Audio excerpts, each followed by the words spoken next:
first of all, this is what I felt he should have done. Call Mercy's side first of all and say, I don't know, but there was just something not right about the entire thing. And then how he tried to play it with the whole,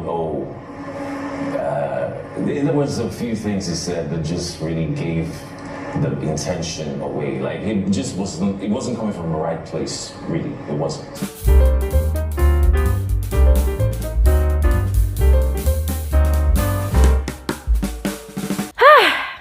Okay, ladies and gentlemen, it's official. General Pere 2.0 is back. Pere is back. Guys, listen, if you missed out on Pere's diary session today, don't worry, I've got you covered. I'm going to be spilling it all on this video. See, in that brief moment of conversation that Pere had with Big Brother during his diary session, this guy literally had the audacity to go back and forth with Big Brother over the issue that transpired between ADEKUNLE and Mercy last night. Guys, Pere was literally arguing it out with Big Brother to prove that Mercy was right over ADEKUNLE. And guys, it was a very, very interesting conversation. I cannot wait to spill. And aside Pere, there were other housemates that had their diary session today that also gave me a lot to think about and a lot to laugh about, and of course a lot to talk about, which I will be sharing with all of you on this particular episode of Frankly Speaking with Uriel. So please make sure you watch till the end. Do not skip out on any part so that you do not miss out on the juicy tea. All right, and officially you are all specially welcome back to my YouTube channel. Hi, my name is Uriel. This is Frankly Speaking with Uriel, and I am the girl with the tea. For those of you that are new subscribers on here, thank you so much for choosing to join the tribe. If you are still here, maybe a visitor or a passerby, and you are still yet to do the needful, please just go ahead and do exactly what you see on your screen. It's absolutely free. All right, no charges. It's free and it is quite easy. All right, and of course guys, please give this video a like if you enjoy my content. Like this video, and finally don't forget to share with me your thoughts in the comment section below. Now quickly, let's proceed into the juicy tea. There's a lot to talk about. Because I already gave you a hint about Pere's conversation with Biggie, let's just take it up from there. So we saw what happened last night between ADEKUNLE and Mercy. I already did a video about it, and my position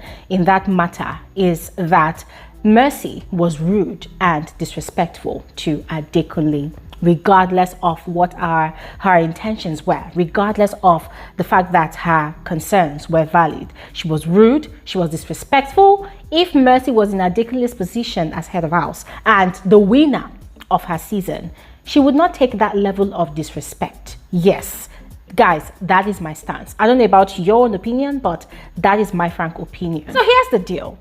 When that whole thing happened last night, Pere was not there. Pere did not know what exactly happened, but there were so many other housemates that were there that saw what happened, and they too, in their own humanity, admitted to Mercy's wrong. And Mercy herself had actually gone ahead to apologize to ADEKUNLE, so they're on good terms. But last night, when the whole thing happened, Pere kept on probing and probing and probing. He wanted to hear Mercy's part, and even when a lot of people that were there kept on retelling and retelling the scenario, the way it played out, Pere was still insisting that Mercy had a point.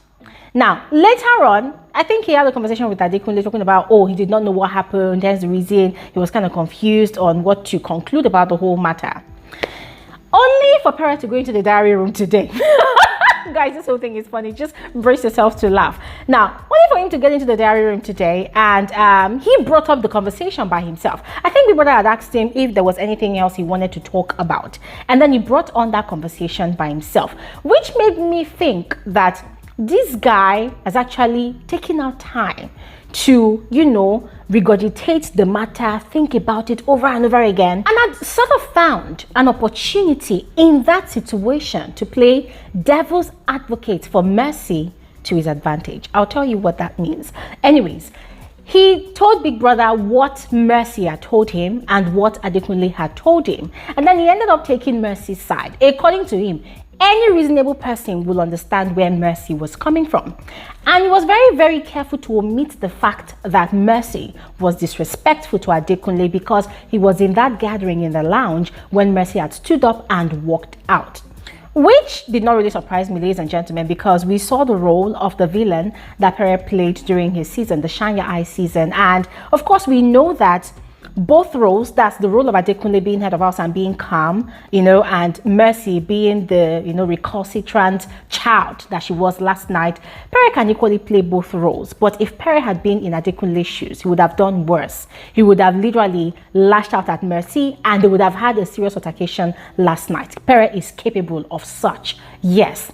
But in his conversation with Big Brother, he kept on reiterating that, Adekunle was wrong to have addressed the issue in the lounge. That instead he would have called Mercy aside. Now, Big Brother was trying to make him see reason that, okay, don't you think Adekunle has the right as the head of house to, call everybody to the lounge and reintroduce himself as the head of house, since that was what Mercy wanted? Pere kept on insisting that no, Mercy cannot lie. He even went as far as saying that no, Mercy cannot lie, that he knows that Mercy cannot lie. Now, it was the moment he made that statement that, Mercy cannot lie, that I knew that, okay, this is what Pere's plan is. Let me tell you what Pere's plan is. You see, the way Pere was vehemently making a case for Mercy, defending Mercy, guys, it just occurred to me that, oh my God, this guy has actually put 2 and 2 together, that in the whole house, aside the head of house and his 4 besties, and also Mercy that won immunity last night via the Black Envelope Challenge, every other person is up for nomination for possible eviction, including him himself, Pere. So the best bet he could do, with that situation, was to capitalize on the opening, the opportunity that, okay, Mercy has a massive fan base outside, or had a massive fan base outside. This guy knows about these people's numbers on social media. He knows about their social currency, right, on and off social media. So he's fully aware of the support that Mercy likely has out there. And so he decided to play devil's advocate on behalf of Mercy so that it will please Mercy's fan base. Because that guy is very, very calculative. He knows for sure that that drama last night would have sparked up conversation on social media. He knew what was at stake. So to save himself, to buy himself enough votes for this week, to please Mercy's fans, he decided to defend Mercy so that Mercy's fans will be pleased enough to vote for him.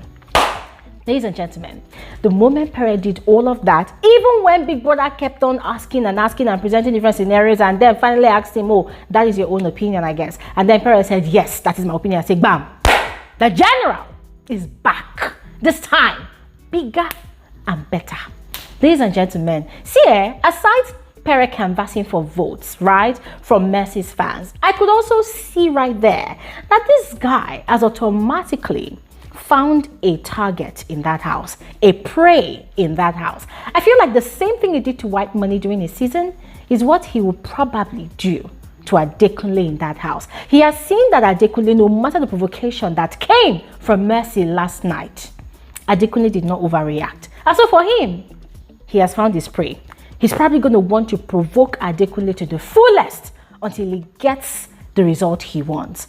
Ladies and gentlemen, as I said before, the general 2.0 is back.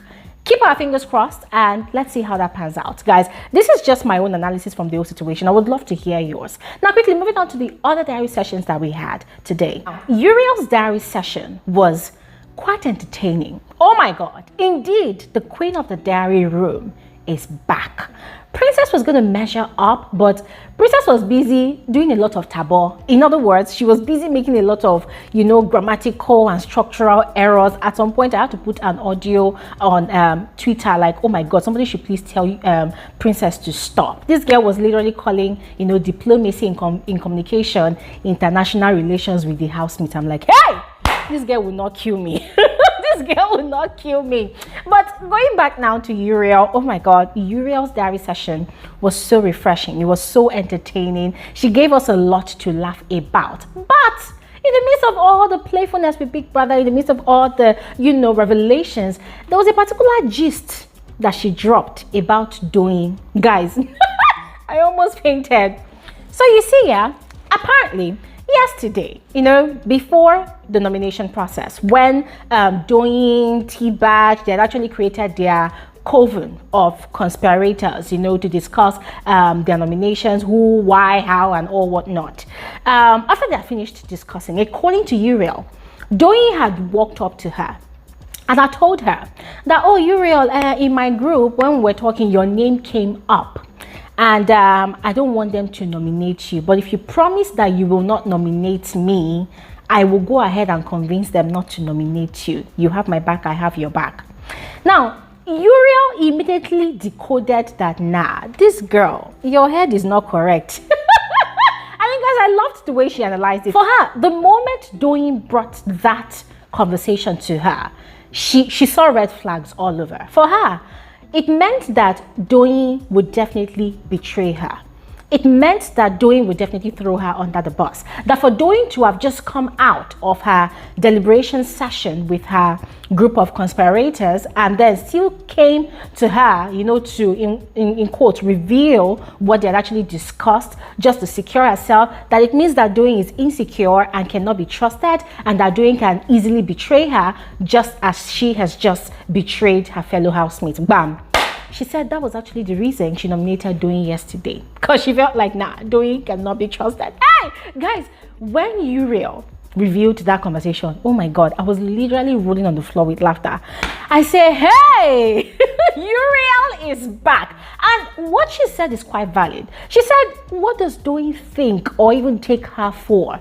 Like, does Doyin think that, oh, because she's mature in age, that she's not smart enough to decode the game, And she was even talking about how she does not even like the idea of the new rule of open discussions of nominations, because it literally messed up with her head, and she foresees that it's going to cause a lot of drama in the whole house. In fact, it was from the question that Big Brother actually asked all the housemates during the diary session, and almost all of them actually said the same thing, that they just feel like that new rule is going to cause a lot of chaos in the house. And guys, I cannot wait to see it unfold, because hey, at the end of the day, we are looking for content. But from what Uriel said, guys, oh my God, I just felt like Doyin, who perceives herself to be one of the most intelligent, one of the smartest, right? I just felt like she actually shot herself in the leg, because you do not go, in public to form a cult or coven to discuss people that you want to nominate, and then you still go and meet one of those persons whom you claim your group mentioned to have. Guys, it's messed up. It's messed up. And that's why I loved what Pere said. Pere said that for him, he's not going to create any alliance with anybody. He's going to keep his cards close to his chest. He's going to trust his own self to, nominate whoever he wants to nominate, because he feels like that's the safest way for him. And guys, I know that is quite risky, because people will see him as not trustworthy, but then at the end of the day, only one winner will emerge. And in that same breath, I'm also looking forward to seeing how Pere is going to, navigate his way around the game, around the house, around the housemates, since he wants to play a one-man game, because this guy said he's not interested in forming any alliance with anybody, that he will not find himself or even catch himself having such a conversation with any other housemate. Angel came into the diary room to come and prove to us women that she's a Twitter feminist, because guys, I don't understand where she was coming from. Although yes, she actually admitted that she was going to be biased about that particular topic of conversation, but she kept on going on and on about how she does not like nominating women, that it makes her feel bad. And when people was asking her why, she kept on going on and on about how she feels like, oh, women are the spice of the show, they are the ones that bring the ratings to the show, oh, we live in a patriarchal society, blah blah blah. And I'm like, okay, fine. Somebody needs to educate Angel and remind her that this is a game. There's no such thing like women supporting women in this game. And then I found it offensive. Let me sound like Gen Zs. I found it offensive that at least now we've actually had about 2 female winners from Big Brother Naija. And then we've also had 2 female winners that I know from Big Brother South Africa. So what was Angel talking about? Only men winning the show, women are not winning. I'm like, I don't understand. Is Mercy a.k.a. a man? Is Fina a man? What is Angel talking about? But then on the flip side, I thought about it, because she named some names about females that she felt were deserving to win the show. So I thought about it and I felt like, okay, maybe she's trying to key into certain people's fan base, but guys, I'm going to be frank with you, it just did not make sense to me. The likes of Doyin, Kidwaya, and a.k.a. really impressed me. Guys, listening to those three people speak about the game, how they analyze the game, the competition, guys, oh my God, it gave me so much joy, especially for Kidwaya. Guys, I listened to Kidwaya analyze the game today, and oh my God, I was just giving him accolades because I could see the growth. I could see the hunger. This guy did not come with the mindset of, oh, my father is a billionaire, I travel around the world, I live in luxury, I stay in luxury hotels and resorts around the world. Nah, this guy came with the mindset of somebody that is actually hungry for money. And I'm like, hey, like play, this guy will make his way through to finals, and I will not be surprised or even mad about it because this guy is more intentional this time around. Now, it was the way he described Bbnaija for me. Oh my God, guys, I felt bad for Bbnaija. This guy literally described Bbnaija as raw meat, like a distraction to him and the rest of the house, that she does not really have any substance, anything that she contributes to the house, that she's just shy, quiet, she's just there, blah, blah, blah. Guys, I think he called her a hanging fruit. So for him, he just wants to remove the weak people from the house, you know, so that they can focus on those who are strong. Now, in as much as I was quite impressed with the way he analyzed the game, I was also in a way disappointed because I felt like, okay, bro, calm down. If you like say this is your ginger, this is your agidi, this is your body that is shacking you, is seriously shacking you, you're not thinking properly now. Because guys, if you think about it, the smartest thing to do is to, first of all, try to eliminate the strongest contenders if you can even identify them. Try to eliminate them so that you yourself will even stand a chance. Abby, is it not so? At least try to eliminate them. But the way Kidwaya is going about it, guys, I don't know. He probably has his own permutations up in his head and he thinks it's going to work. But I would love to hear from all of you as well. Do you think he's actually going about it the right way by wanting to eliminate the weak housemates and then facing off with the strong housemates? Do you think that if they put the likes of Mercy, a.k.a., the likes of CEECEE, the likes of what's his name now, I mean other strong contenders, even Whitemoney, and then put Kidwaya, do you think that Kidwaya will stand a chance to win that money? Guys, please go ahead, share with me your thoughts in the comment section below, and I'll see you guys on another episode of Frankly Speaking with Bbnaija. Have an amazing evening, and more videos will be coming your way soon. Bye.